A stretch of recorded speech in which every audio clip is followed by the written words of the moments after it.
This video response is going to go out to Don Mclean, and that's because a video was uploaded.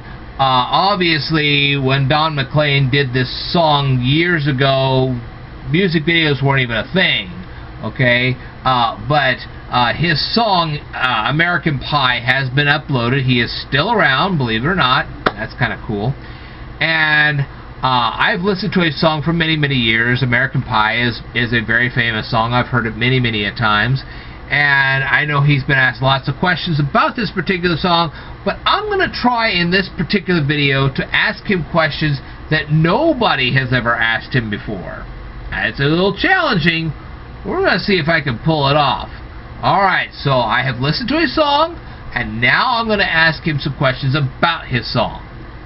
But first, I'm probably one of the rare few YouTube personalities on the YouTube platform that will never go, "Oh, please, please, please, please like my video, and if you would be ever so kind as to subscribe to my channel, which will cause all my videos to be shared all over the platform." Let me tell you something. That ain't gonna work, and I'll tell you why. Because YouTube cannot determine what they need to determine, which is whether my videos are keeping you guys on their platform by the use of the like buttons and the subscribe buttons, okay? Now, why do these people tell you this? Well, number one, it extends the watch time on their videos, which I'll tell you a little later why that would have an effect. But anyway, the other thing is that the like button itself, you could flip through things all day long, just go like. It's not going to tell YouTube anything, okay? Now, as for the subscribe button, that's a little different story. Have you noticed that when you hit the subscribe button now, this little menu pops up and it sets your bell notifications? There you go. That's why they're telling you that. Now, the bell notifications might tell YouTube something about how popular your channel is, and they might want to share your videos because of it. Okay? But what will cause YouTube to share your videos? Well, there are two things you can... Well, first of all, if people like you who are watching these videos right now were to copy the URL of the video and share it on a different social media platform like Facebook, what used to be Twitter, now is X, Gab, you got Truth Social, Instagram, Threads, whatever you want to share it on, that would get your video shared more, okay? Number two, when you increase the watch time of the video, then YouTube gets an indication that people are actually watching the whole thing and not just watching bits or pieces and jump cutting through everything in your video. So that is a good indication. The other thing you could do, okay, is you can leave very nice comments in the comments section below. And what that tells them is you were engaged, you watched, you replied, you really liked the content that you were watching, and that helps your ratings as well. So really what you really want to do if you want to increase, if you want to motivate YouTube to share your videos more often, watch the videos all the way through. Well, not you, but I mean your audience needs to watch the videos all the way through, increasing the watch time of every single one of your videos, or have them leave nice comments in the comment section below so that YouTube can see for themselves that, gee, this is a video we want to share all over the platform. And there you go. And another thing I need to mention real quick before we resume our video is that I have published 5 Kindle books. They're $5 a piece. If you want a copy of any of these Kindle books, just leave me a comment in the comment section below and I'll send you a hyperlink to my latest book, which you now can see on the screen. And then from there you can find my other 4 Kindle books, and there will be more Kindle books coming soon. It's all up to you. Buy them and let me know what you think about them. Alright, on to the video. Alright, let's ask these questions. Just because you play music doesn't mean people will want to dance. Now, I realize that the news in the newspaper was rather sad, and that's part of the reason why you were shivering. But could it have been also that you were delivering newspapers on a cold and cloudy day? Okay, I don't even know where you were at the time. But what was the weather like when you delivered the newspapers? Okay, and how many newspapers did you actually deliver? Was the death of Buddy Holly the only thing that happened on February 3rd, 1959? Well, I hate to tell you this, but no, it wasn't. American Airlines Flight 320 crashed into the East River in New York. And I bet there were other things that happened on that day that Don Mclean didn't mention.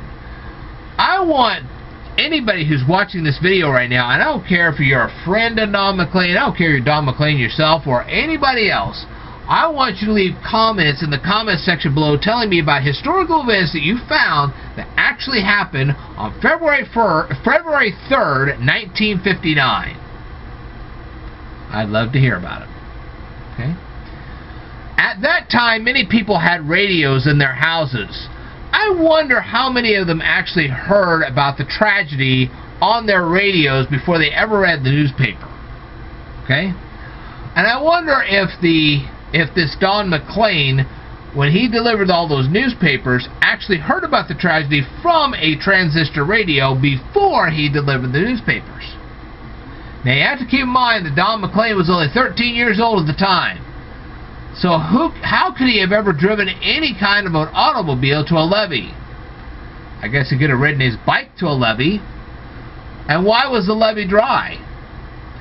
Now, the Book of Love was written by the Monotones and was playing on the radio in 1958. Is it possible that Don Mclean heard that song when he delivered his newspapers?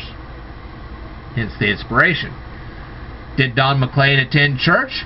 And Don Mclean didn't know how to slow dance at the age of 13? Are you kidding me?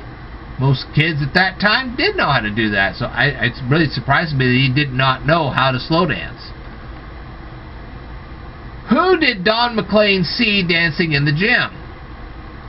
According to the song, the pickup truck was some kind of a Chevy truck. But I wonder what make and model of the truck it was. Now, I realize that this song has a lot of symbolism in it. But let's think about this.